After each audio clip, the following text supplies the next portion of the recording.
Great. Okay, so good afternoon to everyone, and thank you for joining us. So, I'm Becky, I'm the Chief Executive at EA, and I'm very pleased to be hosting our session this evening. The EA is a learned society and a subject association, which was founded in 1906 to promote, support, and defend the discipline of English studies. We cover all stages of education, from primary and early years through to secondary and further education to higher education and beyond. And we also cover all parts of the discipline across language, linguistics, literature, and creative writing.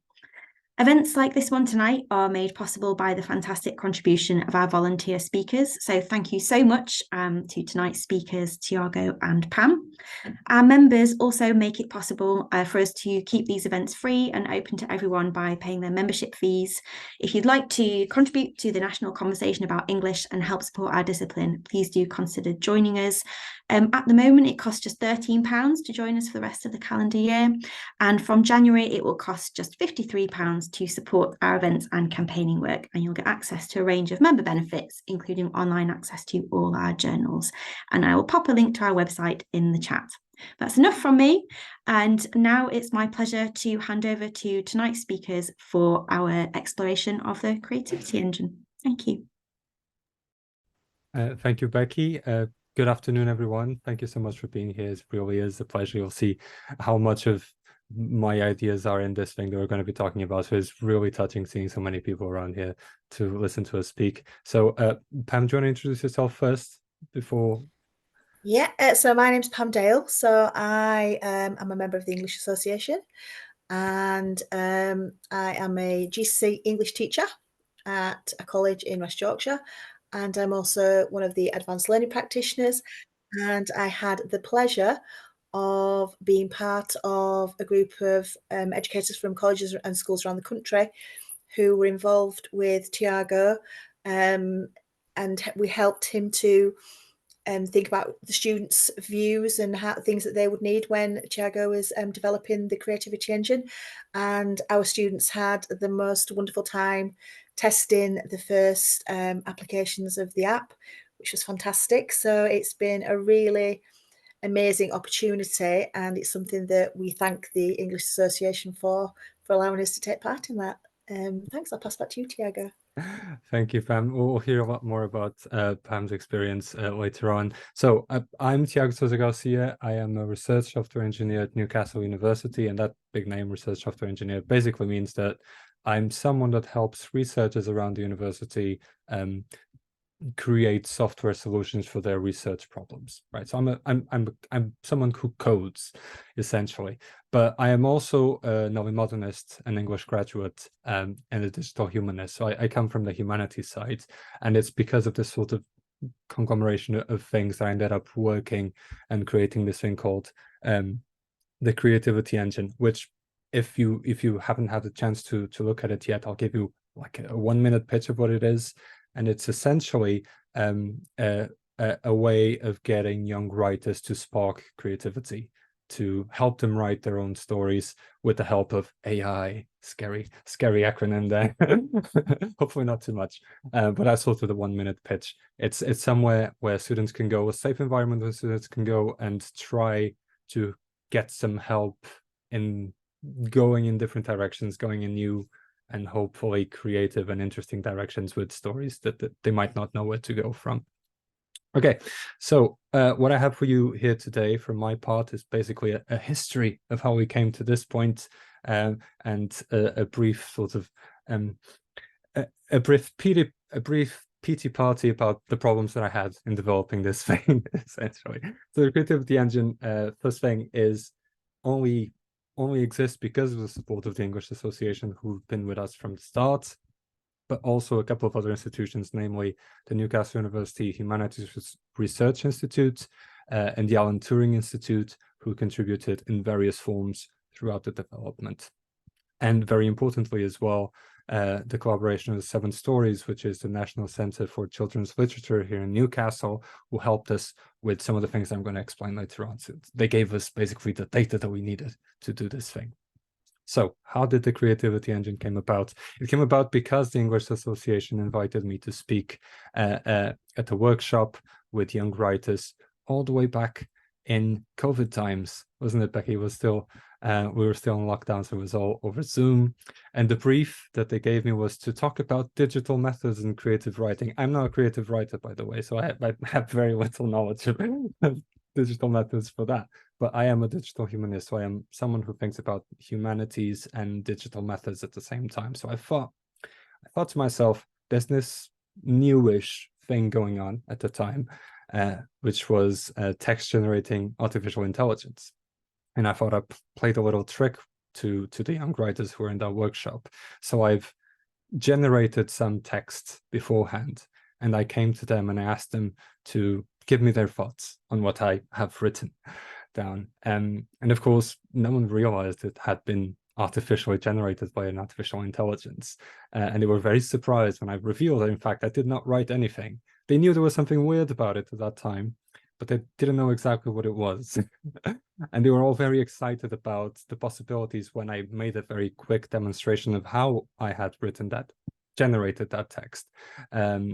And they were very excited about the possibilities of where those stories could go next. And that's basically the genesis of the Creativity Engine, was that little interaction with young writers who showed me what these things could do. I had, to be honest, I had just brought that example as a sort of a curiosity to see their reaction, to see what they think of it. But their reaction sort of gave me the idea, or basically they gave me their idea that this could be a useful tool for young writers.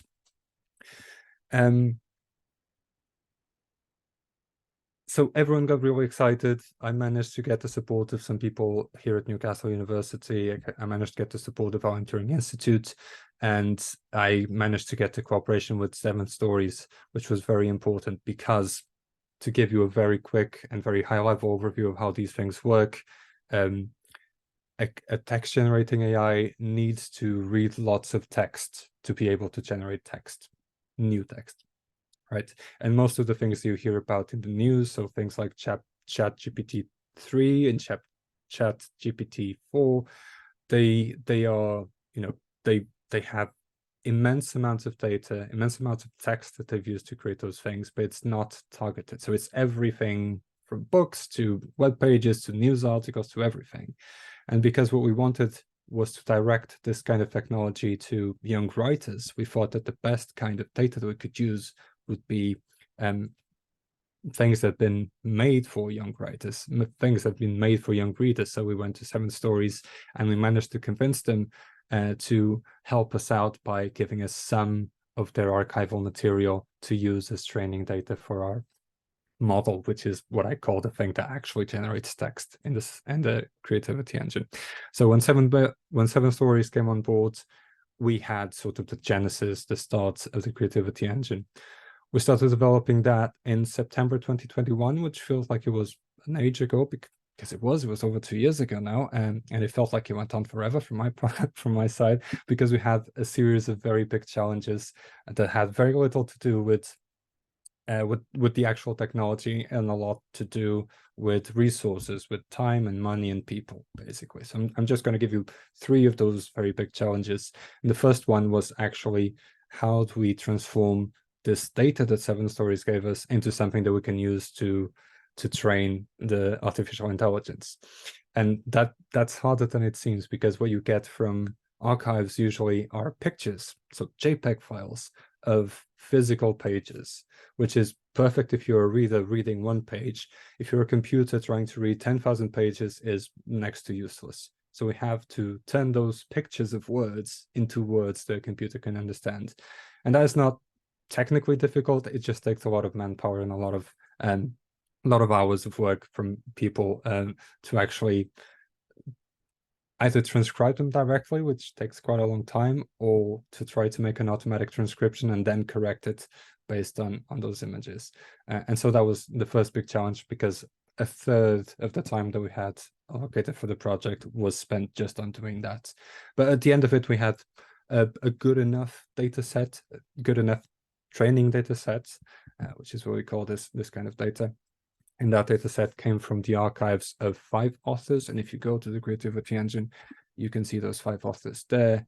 They are John Agard, Valerie Bloom, Tony Mitton, Grace Nichols, and Michael Rosen. And we're, of course, we were in conversations with them, and they very graciously allowed us to use their work for this experiment, which is essentially what it is, right? So this is not a product that I can sell you. This is all for free. It's an experiment to see where we're going with that. So that was the first big challenge, was getting those images into something that we could actually use. The second big challenge was what should this thing look like, right? And that's more of an intellectual challenge, and I spent a lot of time thinking about it and trying out different things, and eventually we sort of settled into this, the interface you can see now, which is meant to be familiar. So the way I thought about this is as a conversation between you as the author, as the writer, and this construction that we call the authors, which is the result of the archives of those 5 authors that we have. And that's why you have, when you start interacting with Creativity Engine, you have a little speech bubble for you and a little speech bubble with the 5 authors coming back to you with a suggestion. And the third big challenge was on the more technical side, but it has everything to do with money, right? So we have basically no budget, and other than the small amount of money that we had to cover my time working on this, and to cover a little bit of hosting costs, but specifically hosting costs for the artificial intelligence, which are tremendously expensive, to put it mildly. And we have lots of trial and error to try to get the best sort of cost-effective solution.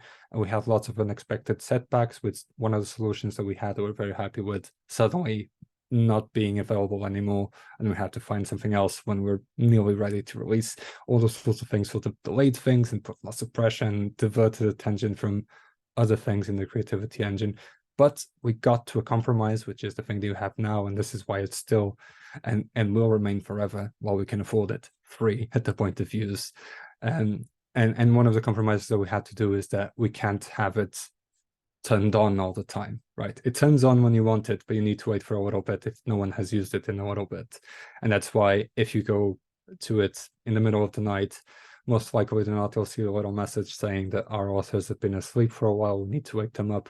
And that just means that we need to turn on the machine that actually does the generation in the background, so we're not paying for it 24/7, which would be tremendously expensive. I can't even remember how much it would be now, but it was something like ridiculous, like £2,000 a month to make it stay on all the time, right? Not only is that a waste of money, it's a waste of energy, because those machines are very powerful and they take up a lot of energy that is not being used unless people are actively using it. So yeah, it's a big compromise for when you're sort of used to having everything immediate at the tip of your fingers. But you know, we had to do it in the end. And I know, you know, if it becomes very, very popular all of a sudden, I'm sure more people will want to sponsor it and we'll be able to make it more available. The good side is, if you're using it, you're not going to get shut down, because as long as you're using it relatively regularly, it's not going to shut down unless you stop using it for like half an hour altogether. And everyone in the world stops using it for half an hour, basically. So if someone's using it, it will stay on. Okay, so that's enough of challenges. That's the stuff that was bad about developing this thing. The stuff that was good, the stuff that was really great, was the stuff that Pamela was alluding to at the start, which was this idea of co-creation, right? So because the English Association was with us from the start and was sort of responsible for the idea to begin with, we were sort of hanged on to them and tried to get them to help us as much as possible. And one of the things that they helped us a lot with was to have the opportunity to talk with teachers and people like you, people who are interested in the uses of digital technology in the humanities, to actually shape what the Creativity Engine ended up being, right? So we had probably not as many as I would like, and probably not as many as people in the group would like, but we had a few meetings during the development process in which I would come up and I would ask a bunch of teachers saying, what do you think of this? Is this too bad? And they would be very kind, but also always letting me know things that I should improve. And I try to improve most of those things. I can't honestly say that I've addressed all the issues that they raised. So, but the issues that remain are my own fault, of course, not the people that helped me. And so I'm proud to say that we had that input from the start, and everything that's good about the Creativity Engine is thanks to them, definitely.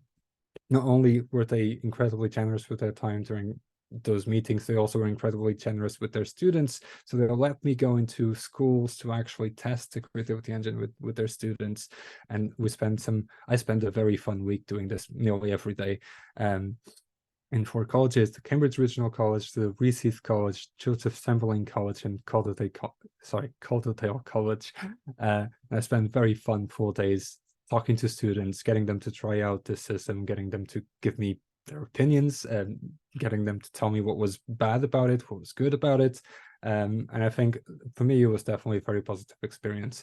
And I'm pleased to say that most of the feedback that students gave me at that point has been addressed and has been implemented in the version of the creativity engine that you have now. There's one thing that was sort of reoccurring that I just couldn't do it, and there was the idea of directing the generation for a specific genre of story. So let's say you want to write a crime story, we can't direct that because of the way in which artificial intelligence works. Basically, we needed a lot more data and a lot more categorical data to do that. So it wasn't possible. But most of the things we've managed to implement. And at each of these sessions, the students were incredible, were enthusiastic, were very generous. And I have nothing but good things to say. And I have nothing but thanks to give to all the teachers who worked with me. And in particular, to Pam, that I'm going to very sneakily pass the word to now. Thank you for listening to me. I'll be here. Thank you, Tiago. You're too kind. We thank you immensely for your part in the creation of this tool. So what I'm going to talk to you about is feedback from our students was really positive. I think that really this started with Tiago and the English Association and the University of Newcastle before ChatGPT came into the arena and was really kind of well known. And so it was a really innovative and groundbreaking concept for us as educators, because I'm fairly sure that the majority of you in the audience who are involved in education will agree that creative writing is one of the areas that many students struggle with.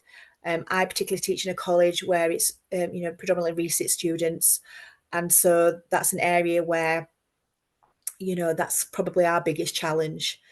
And so when Tiago came in and our students were allowed to use the app for the first time, it created a fantastic buzz. It created a lovely atmosphere in the room.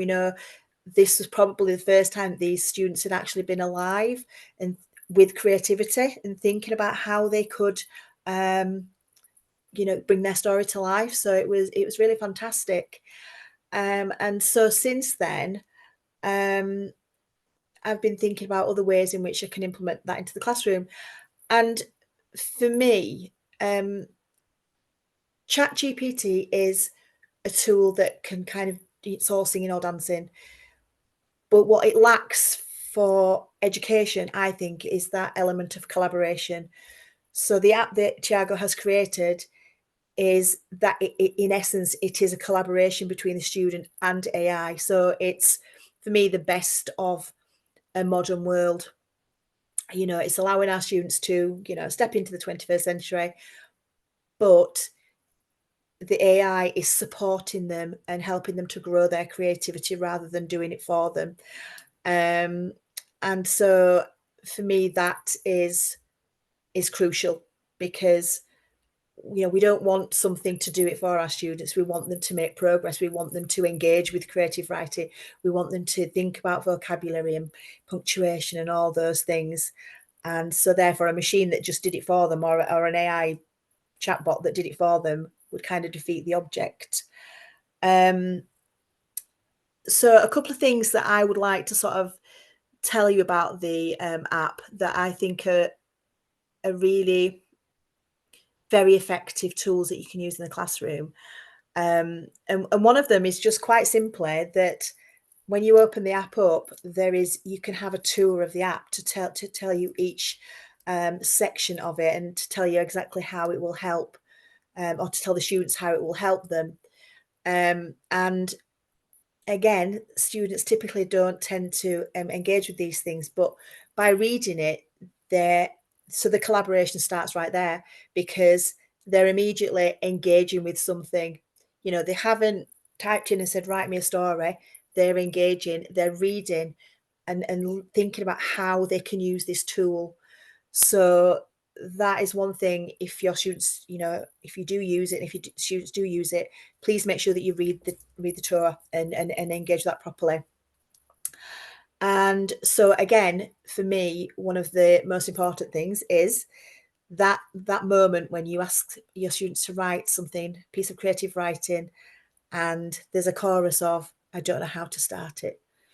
So that's the first bit that's so amazing about the creativity engine, because it will help them, it will give them a starting point. And something that I was thinking about today, you know, prior to the event, very often, you know, as a teacher, you know, you give your students one piece of writing, so all write about this, all write about that. This app will give you the opportunity to have immediately a few different sentence starters. So perhaps in group work, the creativity engine will generate a few starters for you. You could sort of put them around the classroom, and you've got various different stories going in your classroom, planning and things like that, without you having to do a great deal. So it cuts down on the workload, which I think as teachers is something we're very, very keen on. And so again, I was using it today actually before I came on, and a little box came up and it said you must write something. So again, you know, that's the positive. It's the students have to engage, they have to think, they have to think about all those techniques that you've taught them, in order to get the story to where they want it to be. But particularly for older students, the editing tool is fantastic. So the student can interact with the creativity engine, get their story, and then they can go into click the editing button. And that to me is where the magic happens, because that's where you come in. You know, you can give them feedback, and you can ask them to change, you know, the vocabulary, add in various different punctuations, think about sentence structure. Or you could get students to swap over, give each other feedback. And then obviously, you know, one of the best things I think for students is to think about their own work. And so to get them to get involved in the editing process and think about how, you know, anybody that writes a book, their book isn't written the first time they put pen to paper. It's a long process. So it will help students to reflect on their own writing, to think about the strategies that they need to employ in order to improve it, and then to go ahead and improve it without that awful moment in their book where they've got to, you know, write above things or go on to the next page and improve it and things like that. So those are the things to me that really make this this app something that I'm certainly hoping, Tiago, that more people do get involved and you know, people do want to sponsor it, because I do think that it's unique. You know, it is something that will, as you said, you know, spark that creativity in students, which I think is something that I certainly haven't seen anything, you know, similar. And I know that ChatGPT, whilst it has its excellent points, it isn't that. So for me, those are some of the things that I think certainly helped my students. And if you can enthuse students, if you can create a buzz, then ultimately only positives will come from that. And again, Tiago, you were talking about, you know, the genres of the story, which is not, we're not quite there with that yet. But again, the dialogue that they have with the creativity engine, you can help students to create their own genre by helping them have that collaboration. So Yeah, I think for me as an educator, it really excites me, and there are a lot of positives. And you know, as we said before, it excited students, which I think is, you know, the most important factor in all of this, because that's who we want to enthuse and that's who we want to be excited. And so that's kind of my experience of the creativity engine. So I would like to open up the floor to questions, and I'd love to know if anybody just thinking about it, or if you've been on it, what's your experience, and how would you implement it into your teaching?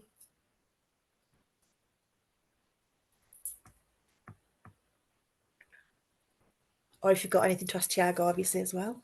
He's the expert. I can speak if that's all right.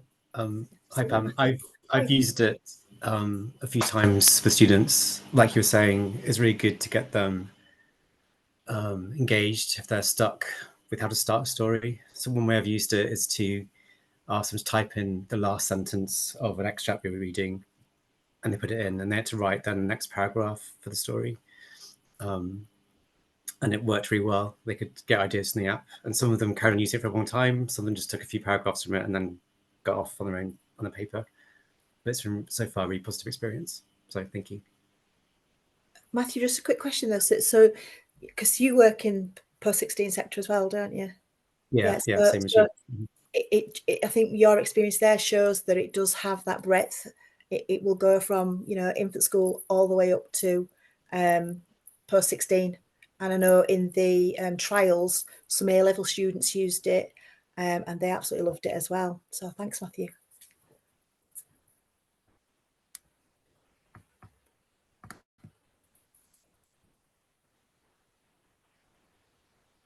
So there's some in the chat, somebody's put that they love it. Every student had an iPad, and we looked at how to write in the style of a particular writer. Wonderful. So I think it's Joanne. Joanne, would you like to pop on and just tell us a little bit more about that? That sounds really interesting. Hi, folks. Yeah, I was very fortunate to be in a school. Every single student had an iPad. So I said to them, right, let's set ourselves a little challenge.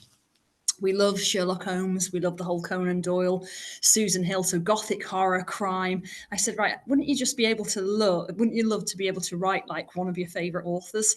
I said, that's what this can do. So then we kind of, I gave them an opening sentence, and some of them had a title, and then they had to actually try and mimic the style of their favorite author. But then we used ChatGPT to see what that would do with their words. And yeah, there was kids popping up going, oh my God, I'm Arthur Conan Doyle. For me, it's a little bit lazier when I need a really good letter very quickly that says, you need to do your homework now. Where is your homework? In a very polite way. So sometimes I use it to actually quickly get a letter off that I can then tweak and send off to parents. So I use it in a very kind of, there's lots of ways to use ChatGPT. But yeah, it's got thumbs up in our household, definitely. Thanks, Joanne. So somebody's put, Natalie. So not a question, just a notice. Storm a bit is causing havoc. Oh gosh, and my pocket's cutting out. Oh, stay safe then. Yes, Storm Babette, like, yeah, we all need to stay safe for that one. So does anybody else have any questions or anything they would like to ask Tiago or myself?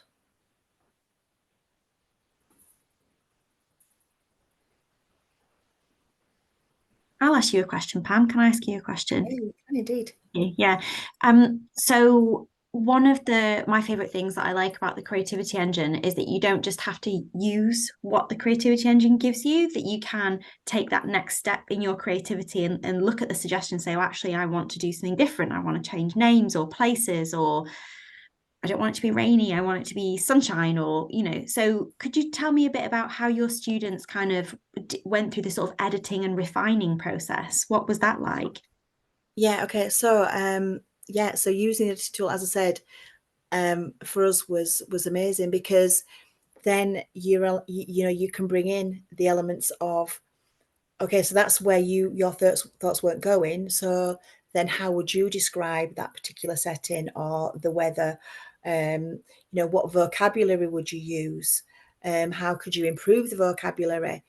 You know, because again, you know, there are different levels of students who are going to use this. So we're going to go from, you know, primary school students all the way up.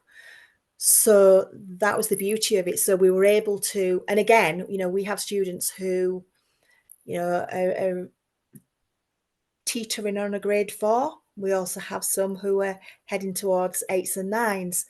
So the beauty of it was that it allowed independent learning in a very natural way, because the higher mark students could really go to town with the sophisticated vocabulary, or, you know, creating a scene or a character, or, you know, however they chose. And the students who were sort of heading towards the 4, again, were able to challenge themselves. So there was that element of, you know, each student was able to go as high as they wanted to go. And I think for me, particularly, the editing tool. So we've got the chance to go in and edit vocabulary. We've got the chance to go in and edit the setting, the character, you know, the weather, anything, any element of the story, really. It really simply. But for me, the other fantastic thing was the fact that you can have a discussion about sentence structure and about punctuation and about, you know, like, also, you know, and I'm sure Thiago would agree that this is a good thing, you know, asking students to be critical of the suggestions that the creativity engine has given them, because, you know, any piece of writing really, it starts off, but it undergoes lots of changes and lots of editing and things like that. So, you know, we're not saying that this app creates the perfect story, because if we did that, then there would be no need for the students to learn anything. So, you know, it is in essence, you know, what we said right from the beginning, a collaboration. It's almost a study buddy, if you like, to be with the students. So for me, that is invaluable, because again, you know, we're in the 21st century. They can edit it, they can type, rather than having to go back to their books. I mean, it was on the news just this week, wasn't it, that the exam boards are moving to online assessments at some point. So, you know, getting used to the computers and typing on the computers again is another positive. Yeah, I would definitely agree with that, Pam. And, you know, in fact, I would be very disappointed if this thing wrote the story from start to finish without any input from anyone. One thing, because that's not what I wanted to do with it at all. The point is to spark the creative. So the way I came about this was not about, oh, I'm feeling a bit lazy, I don't know how to write the story, just write it for me. It's my mind can only think about opening the door. What else can I open? Right, because we're so too constrained by reality that the sort of the more ridiculous suggestions that come back are sometimes the more precious ones. Not necessarily because they're going to stay in the story, but because they open the doors of creativity, open the doors that we're not expecting. So that was the real objective with it, and that's why I wasn't too concerned about the software giving us anything that would be picture perfect. Oh, this is a finished story. Quite the contrary. I want the ridiculousness of it. That's the thing that I want. And, you know, and we designed it in a way that we tried to involve the user and the user agency as much as possible. So unlike the sort of more generic AI text generating things that you have in the market like ChatGPT, you can't say, write me a story. You can only, for one thing, you only have a certain numbers of words that get back, and they tend to be around 30 words at a time. So it's meant to have a little tick-tack, very quick conversation going on.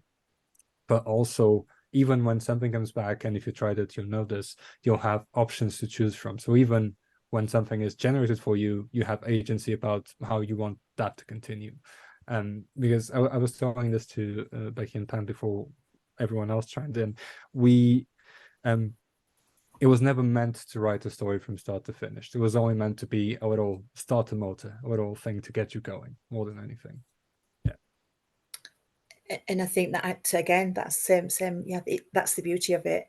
And, you know, we live in a society where we're kind of, instant gratification is the thing.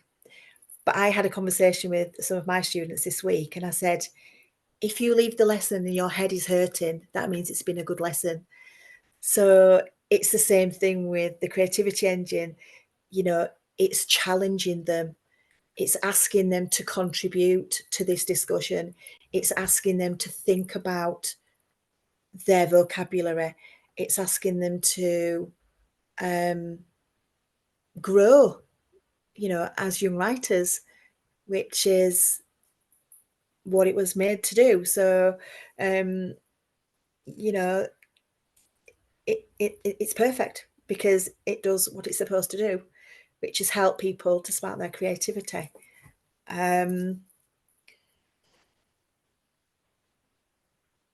Also, Tiago, which I think we forgot to mention, that, you know, the profanity filters on there again. So that's something that, you know, is important. So if a young child is on the creativity engine, you know, they're not going to come across anything, you know, untowards. So the safety feature there, the profanity filters, is again excellent. So, you know, it's a free app, so somebody at home could give it to their child and let them, you know, have some time on it there again. So it's agency, it's about autonomy. And I think that's another thing about education. You know, sometimes students think that the teacher has all the answers, and that's not true. The answers come from within them. The answers come from their engagement with something. So I think that particularly if young people start on the creativity engine younger, then that will only ever be a benefit for them as they grow older. So anybody else got any questions that they would like to ask? You can pop it in the chat, or you can come on and ask Tiago or myself.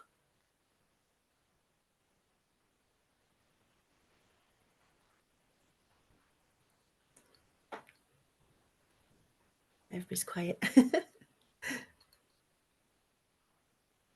I mean, I for one, I'm gonna ask you a question to everyone, and not necessarily to answer now. But so I'm not a teacher in the same sense that most of you are. I've taught at universities before with a different sort of remit. But so I'm curious to know how people actually use this in the classroom, because for me, I'm just, you know, a geeky kid who's excited about this nerdy stuff, and I was like, oh, this is so cool, we should have it done. But as I was speaking, I was pointing out, for example, those problems around genre, and then as Pam was mentioning that as well, then I thought, actually, this is a teaching tool for genre. So if you try to write a story of a certain kind and you don't get to write that story of a certain kind, you can actually ask the student to investigate, why is it not a crime novel that you're writing? Actually, why is it a horror? What makes it a horror novel? The way in which the text has been created, and how you do change it to make it into the genre that you want. So I'm constantly seeing things of, oh, that would be really cool to do with students, and then I forget about them.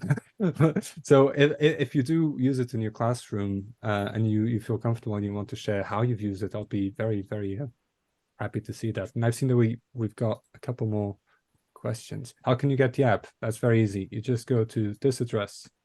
So it's a web app. You don't need anything in specific to access it. You just go there and you use it on the browser. And what are the future plans? Well, the future plans is to try to keep it alive, essentially. So that's sort of the bad news. So from our side, we don't have any more money to develop this any further. Not only do we not have any more money, we don't have any more staff available to actually work on it, right? So we're not anticipating this will have any further development anytime soon, right? It was created as an experiment, and it was one of the most successful experiments that we've had, because we managed to get to this point and there are actually people in the real world using it, rather than just, you know, a paper being written about this. It's out in the world, and I'd be very glad if people use it, but we don't have right now any plans for it. As long as we can keep it alive, we'll keep it alive. So we still, as I said when I was talking about the challenges, we still have the problem of we need to pay for this somehow. So we are it's sort of coming out, I think, currently out of my team's budget. I'm sure at some point someone's going to knock on my door and say, what's this money that's been coming out for this thing?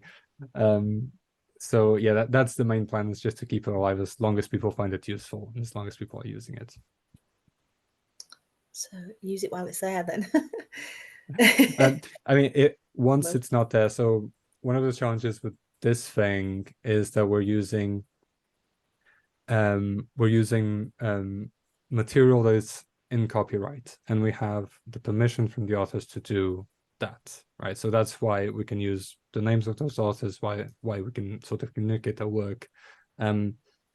So while everything else about the app, so the way it looks, the way it works, all of that is what we call in software engineering open source, so everyone can use it and use it to create their own stuff. The actual thing that generates text cannot be made available. So even if we run out of money, while we can make everything else available for someone else to take over, we can't necessarily make the model again.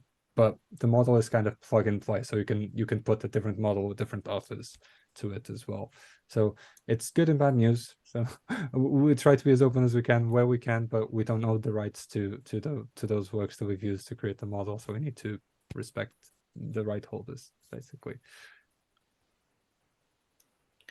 Okay, well, I think if anybody's got any more questions, do you want to pop them in the chat quickly? If not, I think we'll draw things to a conclusion. So thank you, Tiago. That was wonderful.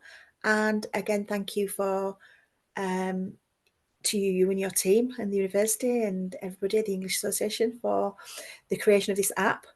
I, for one, am thrilled and delighted that, you know, our students were in at the beginning of this, and we've had a chance to use it in our classes with a lot of success.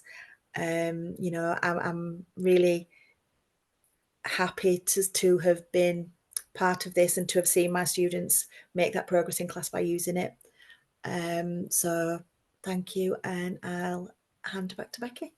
Yeah, thank you to Pam and Tiago. It's wonderful to see this thing out in the world and being used after it felt like we talked about it for so long, you know, starting off with this creative writing project with some students where we gave them space to think about their pandemic experiences, and we published a book full of those students' writings called The Quarantines, which you can read for free on our website, so you can get a full sense of sort of the genesis of where the creativity engine came from.